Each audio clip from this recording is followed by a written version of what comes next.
जिशान साहब, एक ऐसा जरासीम जो नज़र नहीं आ रहा है, लेकिन बड़े बड़े न्यूक्लियर पावर्स इसके सामने जो घुटने टेक चुके हैं। आम इंसानों को लगा कि जो मसला खुदा हल नहीं कर सकता वो मसला हमारा साइंस हल करेगा। कोरोना वायरस ने ये बता दिया कि इंसानियत की ज़रूरत हथियार नहीं बल्कि इंसानियत की ज़रूरत मेडिकल साइंस है। मुसलमानों ने कमाल ये कर दिया कि हमारे हिंदू और गैर मुस्लिम भाइयों के अर्थियाँ उठाई हैं। इससे बड़ा आप क्या चाहते हैं? नहीं तो बहुत सारे लोगों को मैं जानता हूँ कि वो अपने बच्चों के लिए सिर्फ संडे वाले पापा थे। रिलीजन और पॉलिटिक्स जब मिल जाते हैं तो फिर वो मज़हब बहुत ख़तरनाक हो जाता है। वो धार्मिक स्थल हैं, जो भी दरगाहें हैं, जो भी संतों के मठ हैं, इन लोगों को ह्यूमन वैल्यूज़ को बहुत ज़्यादा प्रमोट करने की ज़रूरत है। तो आप अपने दिमाग के इन एप्लीकेशन को सही सेट कीजिए।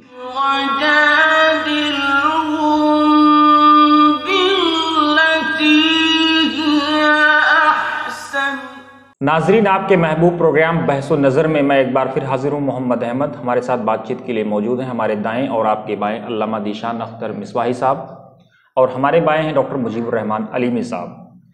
दोनों मेहमानों का इस्तकबाल है। बहुत शुक्रिया। नाजरीन, आज हम बात करेंगे लॉकडाउन जो चल रहा है। आपने देखा होगा कि लॉकडाउन से हमने क्या सीखा, क्या समझा और किस तरह से हम लोगों तक पहुँच सकते हैं, क्योंकि अभी भी बहुत सारे इलाकों से इस तरह की शिकायतें आ रही हैं कि लोग परेशान हैं।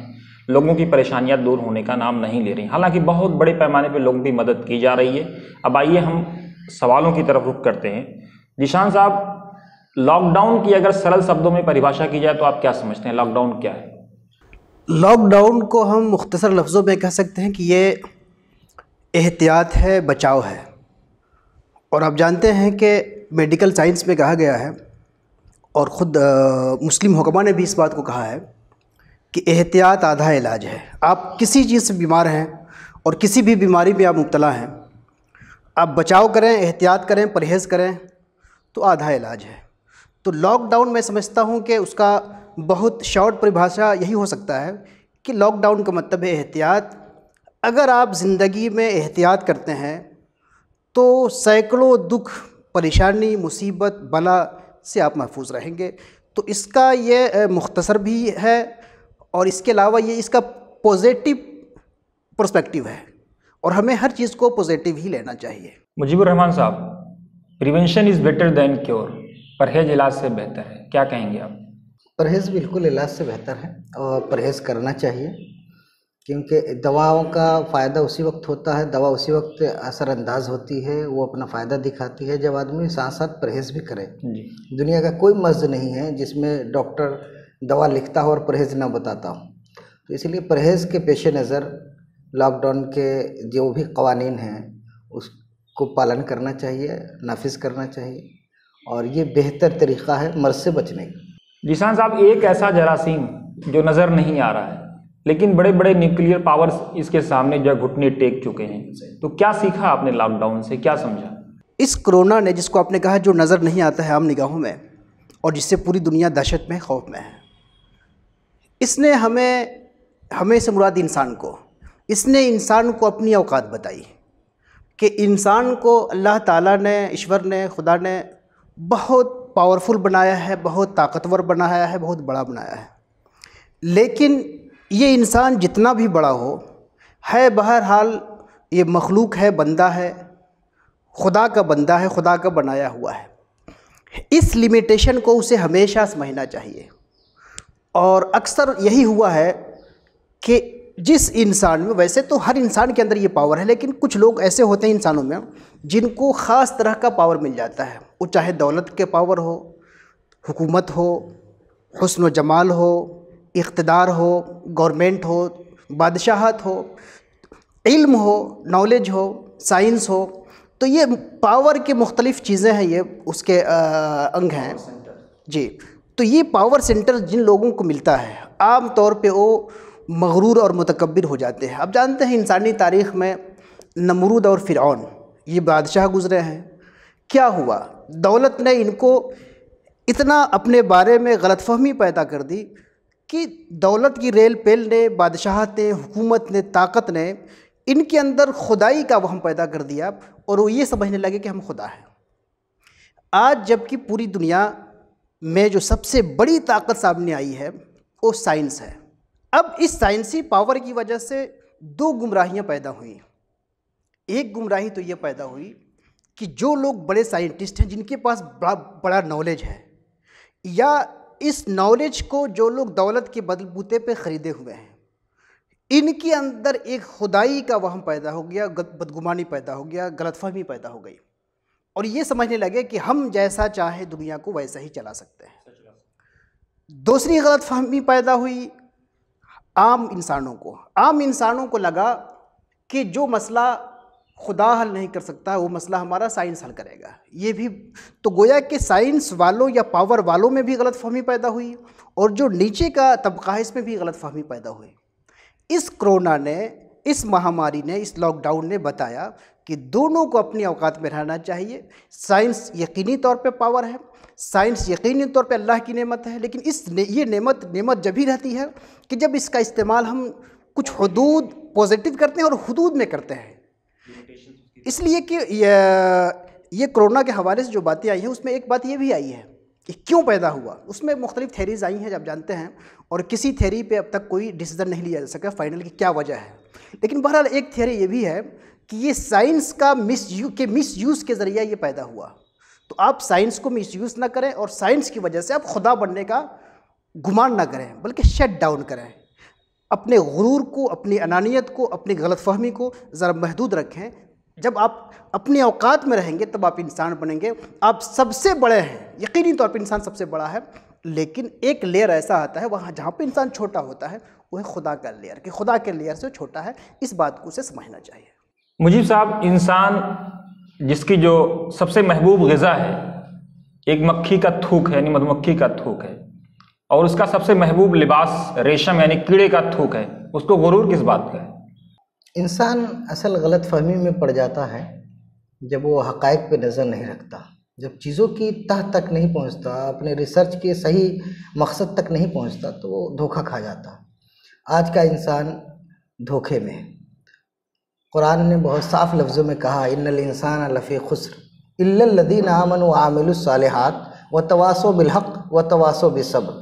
बेशक इंसान घाटे में है, लेकिन वो इंसान जो अपने मालिक व खालिक पर, अपने राज़िक़ पर, अपने पैदा करने वाले पर ईमान रखता है और उसके हुक्म को अपनी ज़िंदगी में नाफिज करता है, वो लोग घाटे से बाहर हैं। और साथ साथ वो इंसान जो ईमान अल्लाह पे, अपने रब पे, अपने मालिक व खालिक पे ईमान रखने के साथ साथ एक दूसरे के लिए भलाई और सब्र की तलक़ीन करने वाला, दावत देने वाला बन जाता है, तो वो प्लस पॉइंट उसके लिए हो जाता है।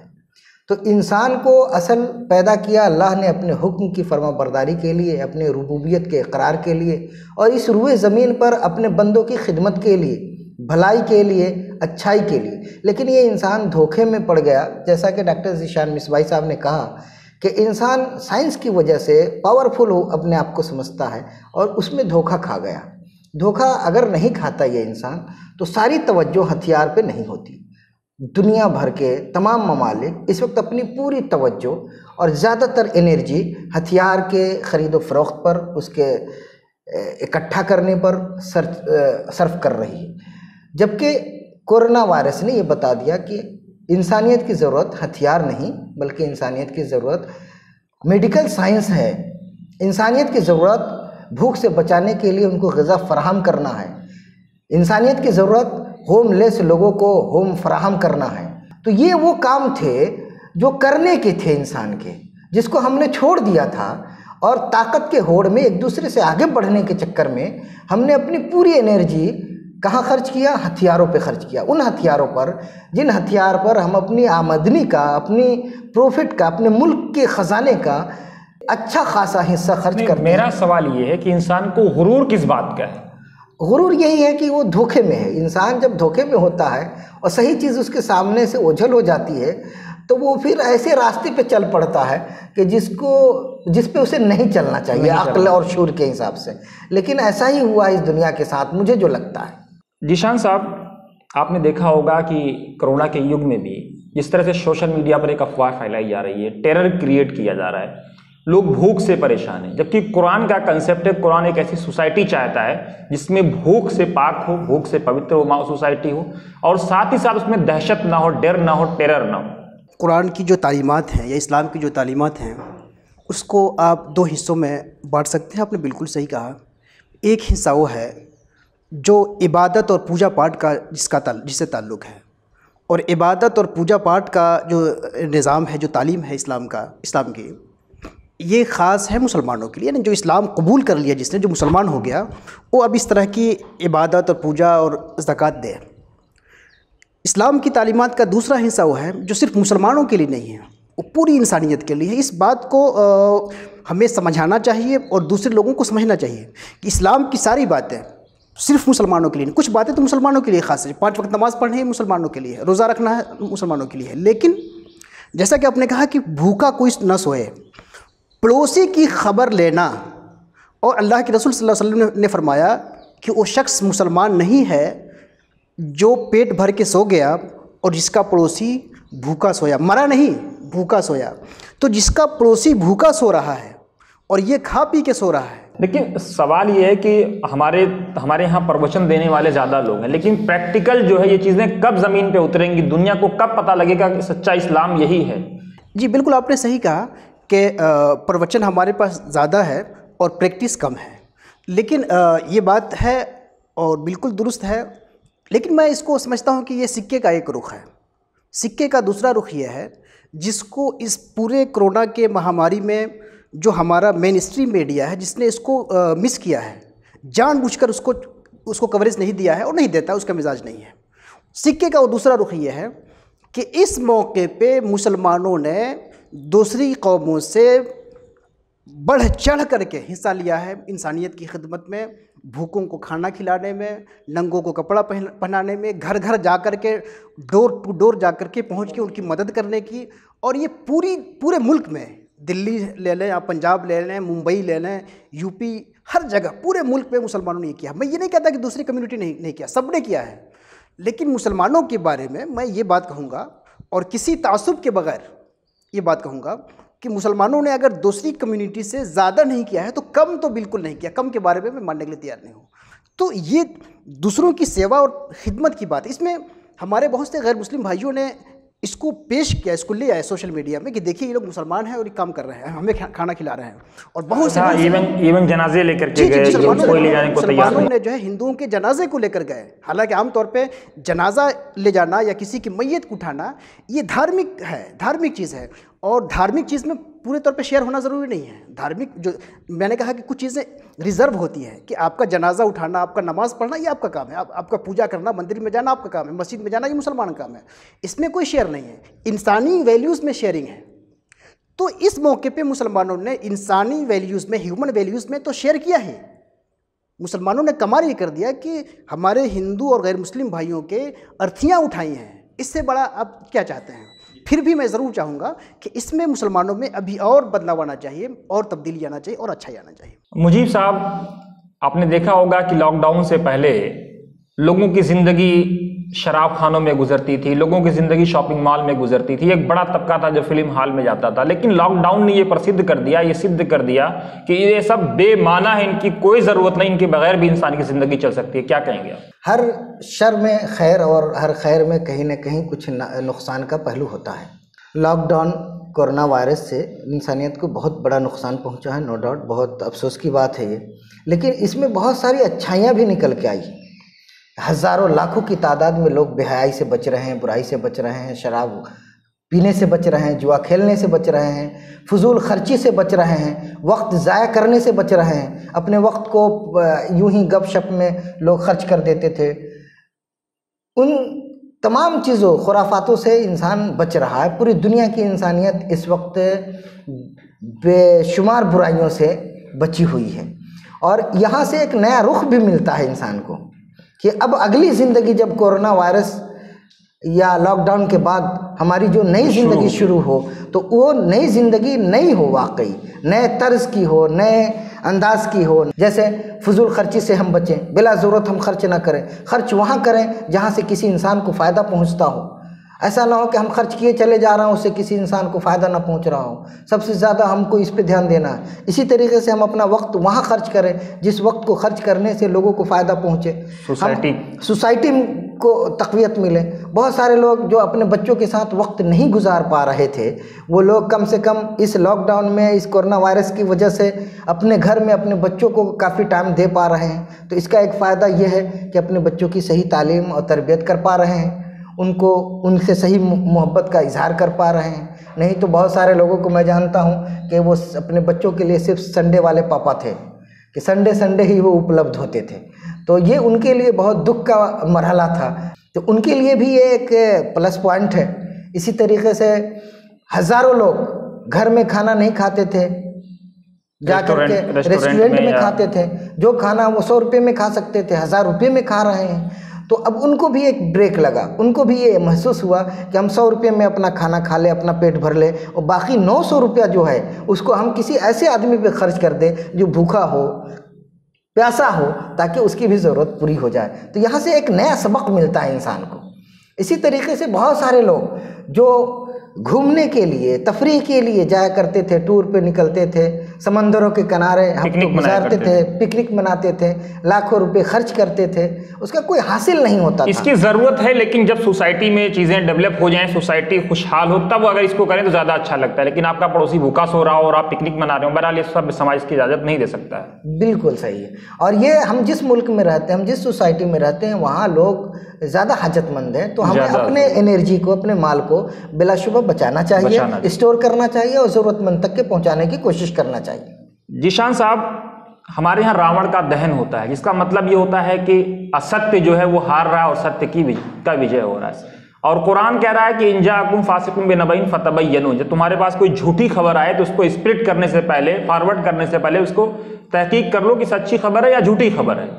लेकिन आज हमारे सोसाइटी में कोरोना के दौर में जो टेरराइज माहौल हो रहा है, जिस तरह से गलत खबरें फॉरवर्ड की जा रही है, एक सोसाइटी दूसरे सोसाइटी को तबाह करने में या उसके कम करने में लगी हुई है, उसके किरदार को, उसके वैल्यूज़ को किस तरह आप देखते हैं?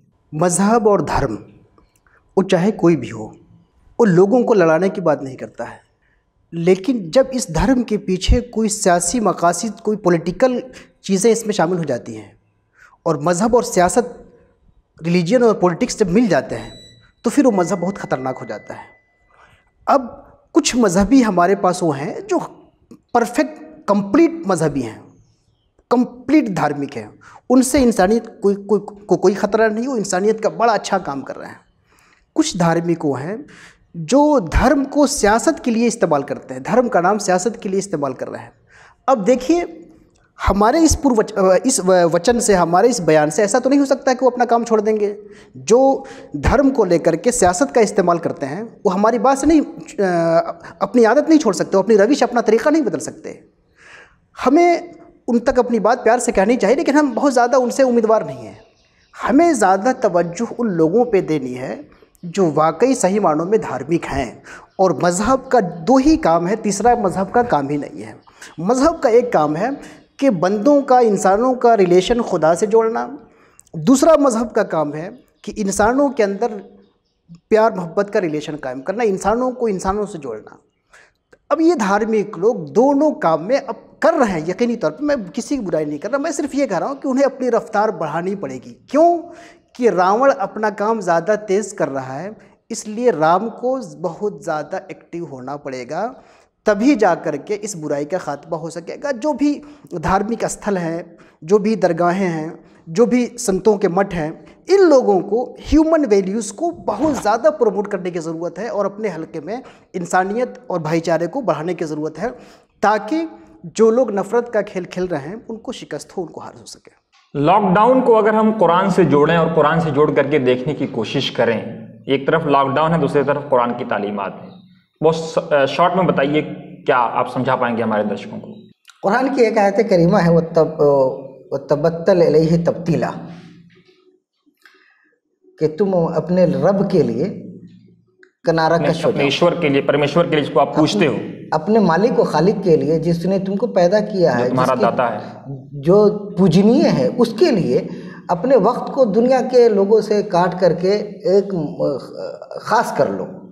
तो इस तरह का पैगाम तो कुरान में मिलता है। और इस लॉकडाउन में ये हो रहा है कि आदमी बहुत सारे मामलात में, इबादतों के ही मामलात ले लीजिए, अपने रब के रज़ा के लिए ही मामलात वो करते हैं, लेकिन उसमें जब वो पब्लिकली करता है इंसान तो उसमें रियाकारी, मक्कारी, दिखावा, इस तरह की चीज़ों का खदशा ज़्यादा होता है, अंदेशा ज़्यादा होता है। लेकिन जब लॉकडाउन में खालिश होकर के अपने रब की बारगाह में वो रात की किसी तारीकी में और तन्हाई में झुकता है, तो उस वक्त इन तमाम ख़तरों से, इन तमाम बुराइयों से बचना उसके लिए ज़्यादा आसान होता है, और वो थोड़ी इबादत करके भी अपने रब को राज़ी आसानी से कर सकता है। तो ये इस लॉकडाउन का एक फ़ायदा और मुस्बत पहलू ये भी है कि हमको अपने रब के करीब जाने का मौका मिलता है, रब को राज़ी करने का मौका मिलता है, अपने मालिक व खालिक की सही फरमाबरदारी करने का मौका मिलता है। जीशान साहब, कंक्लूडिंग रिमार्क क्या देंगे आप? कंक्लूडिंग रिमार्क पे मैं कहूँगा कि देखिए, दो चीज़ें जो इसमें सामने आई हैं। एक तो ये कि लोगों को, जैसा कि डॉक्टर साहब ने कहा, कि फैमिली के साथ वक्त गुजारने का तरीका मिला कि आप फैमिली को टाइम दें, परिवार को टाइम दें। एक चीज़ ये आई है। दूसरी चीज़ इसमें मैं फिर उनकी तरफ आऊँगा, जो धर्मगुरु जो लोग हैं, ख़ास तौर पे मुस्लिम उलमा हैं, उनका जो प्रेजेंटेशन था, उनका जो रवैया था इस मामले पे बहुत अच्छा था। आप जानते हैं कि हरम से लेकर, यानी काबा से लेकर, काबा जो मुसलमानों का सबसे पवित्र घर माना जाता है, उसको भी मुसलमानों ने ब्लॉक किया, और मेडिकल साइंस ने कहा कि आप लोग दूर रहिए, बंद करिए, तो उन्होंने उसको भी बंद कर दिया, लोगों की भीड़ को वहाँ से भी हटा दिया। सारी मस्जिदों में जो भीड़ हो रही थी इबादत की, इसको रोक दी गई, और इस पर हमारे सारे उलमा मुत्तफ़िक़ रहे। अगरचे बाज़ लोग इक्के दुक्के जो केस ख़राब करते हैं, इक्के दुक्के आए, सोसाइटी में ऐसे लोग आए। यहाँ पे जो बुनियादी चीज़ ये है कि जो लोग नहीं अब तक इस बात को नहीं समझे हैं, उनको एक बात समझना चाहिए। हमारे मुस्लिम उलमा जो बात नहीं समझ सके, उनको बिल्कुल एक बात और समझना चाहिए कि आप जो भी फ़ैसला ले रहे हैं, फ़िक़्ह का, शरीयत का, मज़हब का, जो भी फ़ैसला ले रहे हैं, वो फ़ैसला जिस सब्जेक्ट से मुताल्लिक़ हो, उस सब्जेक्ट की पूरी रियायत करनी चाहिए। कोरोना वायरस के हवाले से जो बात आई कि आप दूरी बनाइए, अलग रहिए, तो ये गोया कि मेडिकल साइंस का मसला था। मेडिकल साइंस के जो माहिरीन हैं, उनके मशवरा के बगैर सिर्फ अपने जज्बात की बुनियाद पे जो फ़ैसला आएगा, वो धर्म के नाम पे चाहे हो, चाहे किसी नाम पे हो, वो फ़ैसला गलत आएगा। तो इस तरह की जो लोग गलतियाँ की हैं, उन्होंने गलतियाँ इसलिए की हैं कि ये टॉपिक था मेडिकल साइंस का, इसकी उन्होंने रियायत नहीं की है। जबकि फ़िक़्ह में के अंदर फतवे के अंदर जो मसला जिस सब्जेक्ट से मुतल्लिक़ होता है, उस सब्जेक्ट की पूरी रियायत की जाती है, तो उनको करना चाहिए। और इसके साथ जब ये रियायत हो गई, तो आपको ख़ास मौका मिला इस कोरोना वायरस के महामारी में, इस लॉकडाउन में ख़ास मौका मिला कि आप अपने घर में रहें। किसी हुकूमत ने, दुनिया की किसी हुकूमत में आपकी इबादत पे, पूजा पे पाबंदी नहीं लगाई है, भीड़ लगाने पे पाबंदी लगाई है। ये मौका था कि आप खलवत का इस्तेमाल करते, लोगों ने किया, और ज़्यादा से ज़्यादा करें, और आप खुदा की इबादत करें। खुदा की इबादत से दुनिया की कोई ताकत रोक ही नहीं सकती है, इसलिए आप खुदा की इबादत करिए और बच्चों को टाइम दीजिए, ये बहुत अच्छी चीज़ है। लेकिन मज़हब के जज्बात में आके आप गलत फ़ैसले मत उठाइए। गलत फ़ैसले उठाया क्यों आपने? कुछ लोगों ने इक्के दुक्के 1%, 2% जो बातें आई, वो क्यों आई? उन तक ये बात पहुंचना चाहिए कि ये मसला था मेडिकल साइंस का। आप मेडिकल साइंस को छोड़ करके आप जज्बात से फ़ैसला लेंगे। जो बात इकोनॉमी का होगा, तो इकोनॉमी को छोड़ करके आप जज्बात से फ़ैसला लेंगे, वो फ़ैसला गलत होगा। इसी तरह ये मसला मेडिकल साइंस का था, उनको इसकी रियायत करनी चाहिए और हमें करनी चाहिए। डॉक्टर मुजीबुर रहमान साहब, भारत के पूर्व तेज गेंदबाज इरफान पठान ने भी यही बात कही है कि ये मत समझो कि मस्जिदों से दूर किया जा रहा है, ये समझो कि हमारे घर भी नापाक हो गए थे, उनको पवित्र बनाने का एक सुनहरा मौका है। क्या कहेंगे? बहुत अच्छी बात कही, और मैं इस बात की तायद करता हूँ, क्योंकि घरों में भी इबादतों के लिए अल्लाह के रसूल सल्लल्लाहु अलैहि वसल्लम ने हुक्म फरमाया, और उसे हदीस भी है ना, अल-अर्दु कुल्लुहा मस्जिद। घर भी आबाद रहना चाहिए, अल्लाह की ज़िक्र से आबाद रहना चाहिए, अच्छी बातों से आबाद रहना चाहिए। उसी तरीके से मैं उनकी बात की तायद करता हूँ। इसी तरीके से बहुत सारे मालदार लोग जो अपने माल को स्टोर किए हुए थे, अपनी एनर्जी बचाए हुए थे, उनको ये बेहतर मौका मिला इस लॉकडाउन में कि वो अपने माल का सही इस्तेमाल करें, सदका खैरात करें, और लोगों तक के, हाजतमंदों तक के, मोहताजों तक के उस माल को पहुँचाएँ, ताकि उनकी ज़रूरत पूरी हो। ये उनके लिए बहुत अच्छा मौका था। इसी तरीके से उलमा और मशाइख, खानकाहें, इनको भी मौका मिला कि खिदमत खल्क में वो बढ़ चढ़ करके हिस्सा लें, और जो खिदमत खल्क का सिलसिला कहीं ना कहीं रुक सा गया था या ब्रेक लग गया था, या जिस पे पर्दा पड़ गया था उससे पर्दा उठने का मौका आ गया और इसको फिर से बहुत तेज़ पैमाने पे करने का एक सुनहरा मौका मिला। इसी तरीके से जो उलमा खुतबा हैं जो घूम घूम के पूरे मुल्क में तकरीरें करा करते थे, वाज किया करते थे, लोगों को प्रवचन दिया करते थे, तो उनके लिए भी बेहतर मौका आया कि अब वो अपने रूम में 6x6 के रूम में बैठ करके पूरी दुनिया को एक वक्त में वो सही बात बता सकते हैं, बर वक्त सही रहनुमाई उनकी कर सकते हैं। तो अब अपना वो सफ़र में जो उनका वक्त जाता था, पैसा खर्च होता था, उससे वो बच सकते हैं और अपनी सही बात और अच्छी बात, सही इन्फॉर्मेशन लोगों को अपने सोसाइटी तक के पहुंचाने का उनको एक यहाँ से लॉकडाउन के बाद, इस कोरोना वायरस के बाद उनको एक सबक मिला कि हम 6x6 के रूम में बैठ करके भी अपनी अच्छी बात पूरी दुनिया के सामने पेश कर सकते हैं। इसी तरीके से जो जलसा जुलूस करते थे मस्जिद मदरसे के मुंतज़िमीन, उनको भी बहुत सारे काम ऐसे करते थे जिसमें खर्च ज़्यादा था और फ़ायदा कम था। अब उनको भी सबक मिला कि हम कम खर्च में ज़्यादा फ़ायदे का काम कर सकते हैं। जैसे जो मसाजिद के मुंतज़िमीन हैं, उन्हें चाहिए कि वो सबसे पहले अइम्मा पे ध्यान दें कि जिसको आपने इमाम अपॉइंटमेंट किया है उनकी ज़रूरत क्या है, जो मस्जिद में रह रहे उनकी ज़रूरत क्या है, उनकी ज़रूरत पे आप ख़ास ध्यान दें। अभी देखिए इस तरह के भी इलाहाबाद में इस तरह का केस आया कि एक मुअज्जिन साहब एक मस्जिद में रह रहे थे, उनका इंतकाल हो गया। 3-4 दिन के बाद लोगों को खबर हुई, तो ये बहुत दुख की बात है। आप खबरगिरी कीजिए अपने अइम्मा की, मुअल्लिमीन की, कि वो किस हाल से गुज़र रहे हैं, कोई ज़रूरत तो नहीं है। तो मुंतज़िमीन को इस पे ज़्यादा ध्यान देना चाहिए, न कि इस पे ध्यान देना चाहिए कि वो जलसा जुलूस करें। जो मुअल्लिम हमने रखा मदरसे में, जो हमने पढ़ाने के लिए टीचर रखा है, जो मस्जिद में इमाम रखा है, उसको तो हम 5-6 हज़ार की खिदमत मंथली दे रहे हैं, 6 हज़ार में उनसे खिदमत ले रहे हैं एक महीने। और जब हम उसी मस्जिद में, उसी मदरसे में जब हम जलसा जुलूस करते हैं तो लाखों रुपए खर्च करते हैं। लाखों नहीं, 10-10 लाख रुपए की रिपोर्ट है। 5-5 लाख रुपए से कम का कोई जलसा नहीं होता आज के डेट में। आप इतना खर्च कर रहे हैं। एक दिन के लिए एक मुकर्रिर को बुलाते हैं, उस मुकर्रिर को आप 50,000 40,000 रुपया नजराना देते हैं, जबकि 40,000 50,000 रुपया पूरे साल में जो आपके यहाँ खिदमत कर रहा है उसको आप नहीं देते हैं। तो आप अपने दिमाग के इन एप्लीकेशन को सही सेट कीजिए कि सही सिमत में आप अपने कौम की रहनुमाई कीजिए, सही सिमत में आप अपनी एनर्जी को खर्च कीजिए, और जो एनर्जी आप बिला ज़रूरत खर्च कर रहे थे उसको बचाइए, सेव कीजिए, स्टोर कीजिए और हाजतमंदों तक के पहुंचाइए। ये लॉकडाउन में बहुत सारे असबाक हैं जो हमें हासिल करने के हैं। तो अल्लाह ने जो ये नेमतें दी हैं, जो सहूलतें दी हैं, इसका इस्तेमाल सही मानों में, जैसे ये मोबाइल है, अगर इसका खैर के लिए, भलाई के लिए, अच्छाई के लिए अगर हम इस्तेमाल करेंगे तो ये अच्छा हो जाता है, और अगर नहीं करेंगे हम अच्छाई के लिए तो जो बुरे लोग हैं वो बुराई के लिए इसका इस्तेमाल करेंगे और उसमें वो कामयाब हो जाएंगे। तो ये हमारी जिम्मेदारी बनती है कि हम इसका सही मानों में अच्छा इस्तेमाल करें, ताकि इसे अच्छाई फैले, अच्छाई पहुँचे लोगों तक के, भलाई की बातें पहुँचे, मोहब्बत की बातें पहुँचे, नफ़रत की बातें न पहुँचे। अगर हमने इसका सही इस्तेमाल करके इसका रास्ता रोक दिया अच्छाई से, तो बुराई तो खुद ही दम तोड़ देगी। लेकिन हम इसका सही इस्तेमाल नहीं करते और शिकायत करते हैं कि बुराई फैल गई। बुराई फैल गई तो हम कहाँ थे? ये तो मार्केटिंग है, दुनिया मार्केटिंग है। हमको अच्छाई फैलाने के लिए, अच्छाई की दावत देने के लिए अल्लाह ने इस दुनिया में भेजा है, मालिक ने हमको भेजा है। तो हम अपने मालिक की सही बातें, अच्छी बातें, इंसानियत की बातें, मोहब्बत की बातें दुनिया तक के पहुँचाएँ, ताकि नफ़रत की बातें, फितने की बातें, फसाद की बातें दुनिया में कम से कम पहुँचे या उसका असर कम से कम हो।